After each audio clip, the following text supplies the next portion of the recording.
So, welcome back. It's me again, Mikong Moto Farm. So, sa ating video ngayon Moto Farm, maraming nagtatanong kung pwede nga bang gamitin yung Inco spray gun sa mga bakal. So, susubukan natin ngayon at ngayon yung unang paggamit natin ng Inco spray gun. So, try natin Moto Farm. At syempre, kung bago ka pa lang sa aking channel, please like, share, and subscribe my YouTube channel, Miko Moto Farm, and hit the notification bell para nakabang ka lagi sa mga susunod na video. So, let's go!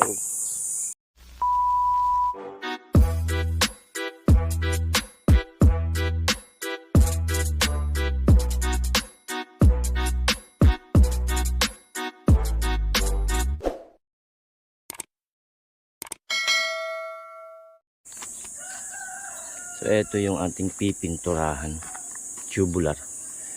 Nakapaglagay na tayo ng primer, then gagamit tayo ng acrylic block para sa kanyang base.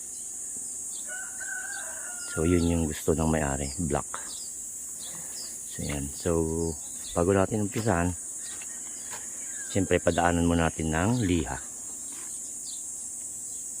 Then, pupunasan natin, papahanginan, pwede na tayong mag-umpisa.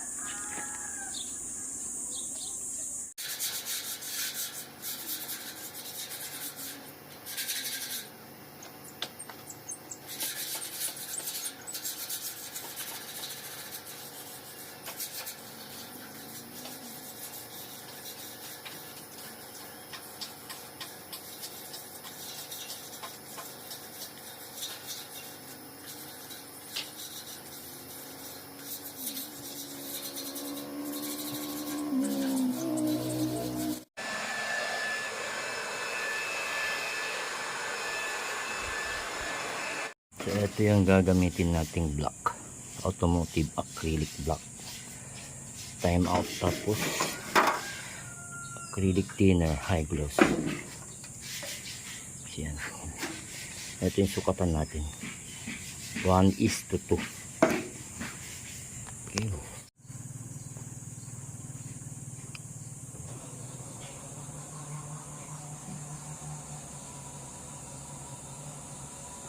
Okay. Check ko ba di last 11 seconds lang yan. Kung ano penalty ito, di 11 seconds. Kada di 3 falls na. Kada no 3 falls pa ilang, sabay naman penalty. Napan nag-i-no siya di dahil, kasang-kasang tayo din shoot. Rebound. Nuhan nyo na ala, naabak kayo.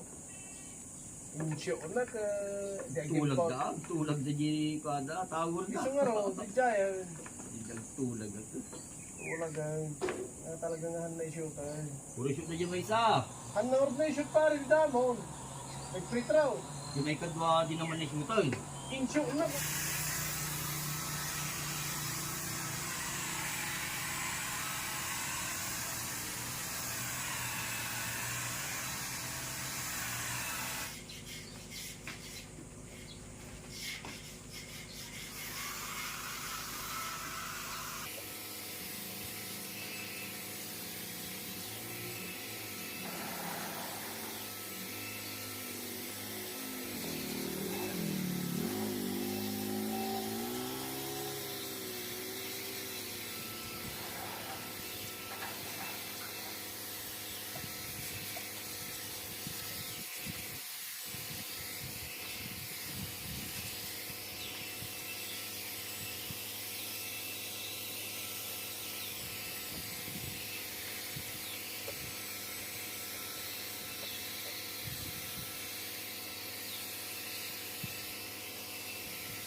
So dahil na-modified na natin, Kamoto Farm, naging pino.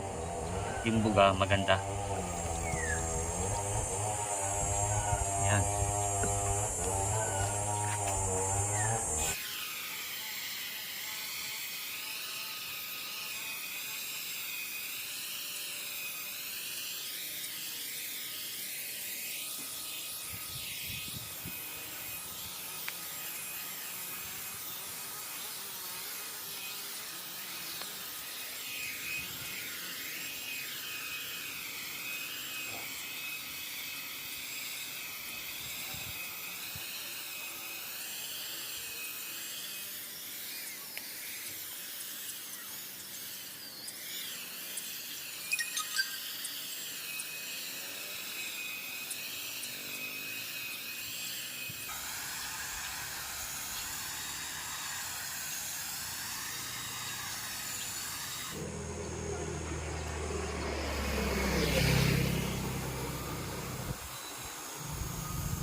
Ayan, tapos na natin.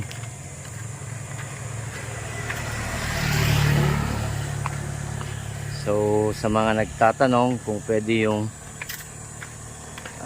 bakal na gamitin dun sa spray gun na inko, ay pwede po. So, gumamit tayo ng acrylic. Ayan. So, nakagamit tayo ng 1.5 galon. Dito sa 1, 2, 3, 4, 5. 5 span na grills ng backwood, tsaka yung gate na malaki, tsaka yung maliit. Ayun, Kamoto Farm.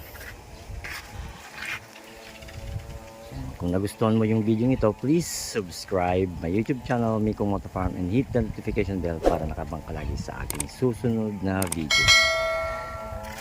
And now, Miko Moto Farm signing off. Bye.